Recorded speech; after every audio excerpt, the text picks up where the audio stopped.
Good morning, my kindred of the internal black flame. Rejoice in the fact that your eyes have once again opened to behold the beautiful wonder of Satan's great creation.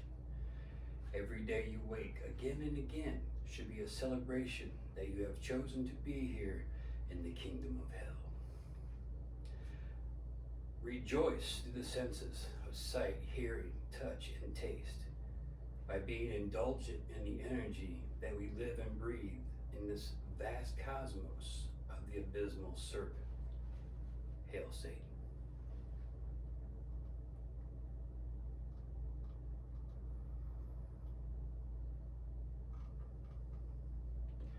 In nomine Dios Satanis Luciferi Excelsius. Hail Satan, the one true God. Let us start off our day with a reading from our satanic sister, Mary Ravensoul's wonderful devotion at Satan's altar. If you have the book, you can read along on page 29.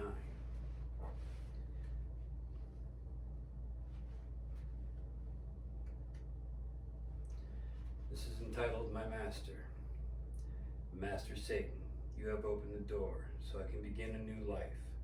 Through your wisdom, I begin a new path. The crossroads are behind me. There is no escaping your power. You consume me till only your presence remains. Energy rises through my spine till it reaches my mind. I shake in ecstasy as you touch my spirit. Satan, you have reached out your hand, offered me your chalice to drink. How could I have said no? You have placed your mark upon me. I drink your elixir, and I offer you my soul. I am forever bonded to you, my master. I will be obedient to you always. I wear the ring you have given me. I am yours. Never will I belong to another. My devotion is eternal. I will follow you everywhere till death. I will fight for your cause. You hold my life in your hands till you call me home. Nima. And that was a reading from Mary Ravensoul's wonderful devotional at Satan's altar.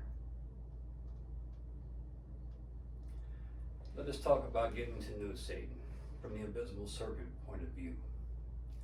As we grow from childhood into adulthood and sometimes before in our teenage existence, we feel a compelling pull to understand what the true meaning of our being is.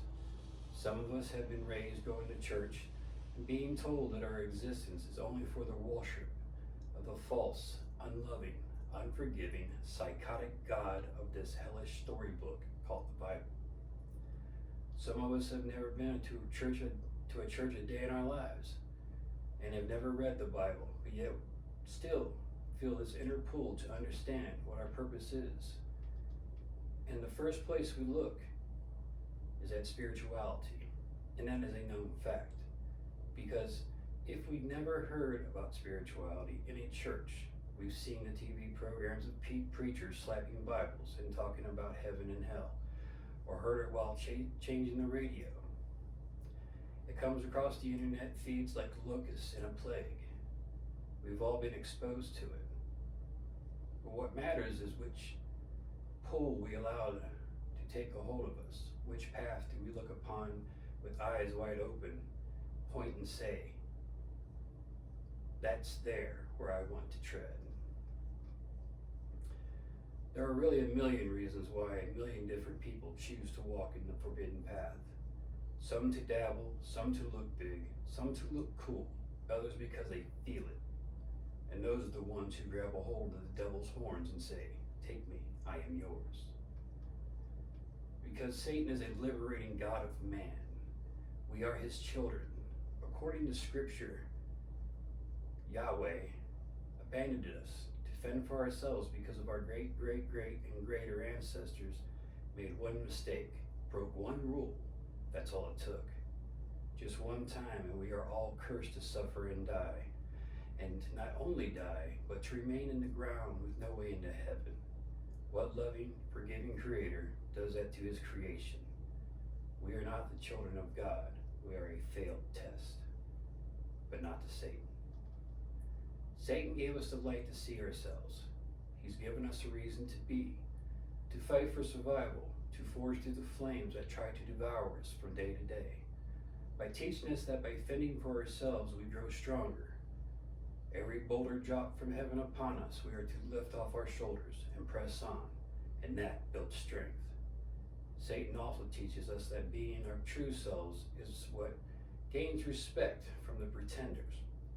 Pretending to be something you are not is a lie, and sooner or later, a lie always gets discovered. And then that truth behind the lie is what kills the greatest of men. If you don't lie, if you don't pretend, then no one has anything to hold against you. So saith the word of Satan. Hail, Satan. Let us now take a reading from a passage from the Bible of the Divine Black Flame, from the Satanic Oracles by Master Setiano, verse 1 through 10.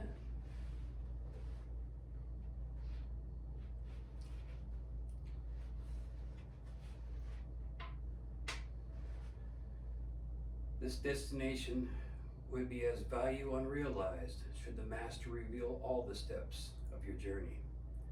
But listen closely now with the ears of your spirit. Satan is calling you forth from the twilight of your waking sleep. It begins with a satanic hum echoing across the astral plane. Come forth and empty your mind of all blinding waves of thought. Exalt the zero. Raise now into the void of nothingness. Only at the moment does one reach out into the mysterious icy dark. The rewards will come to passionate spirits that are persistent and patient. And the time will come in which the Master will be reaching out to you. Let us take a moment to reflect on these beautiful words. Let it run through your mind. Let it run into your soul. When the time is ready, you will know when it is your time to walk upon this path. And he will appear and he will guide you as long as you accept him to do so. Hail, Satan.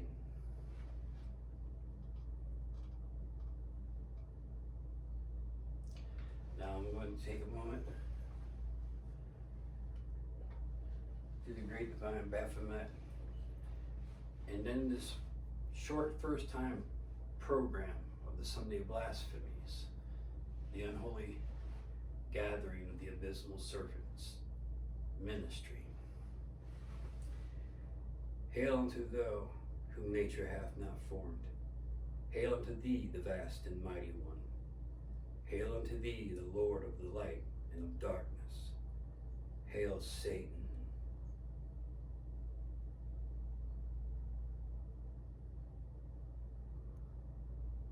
Allow his energy to embrace you, to flow through you, to become every part of you, your every waking thought, your every dream. Reach out, give devotion, do ritual, practice meditations, become one with the all source, the dark matter of science, the living energy of the universe. That is the abysmal serpent. That is Satan. Hail, Satan. Hail you.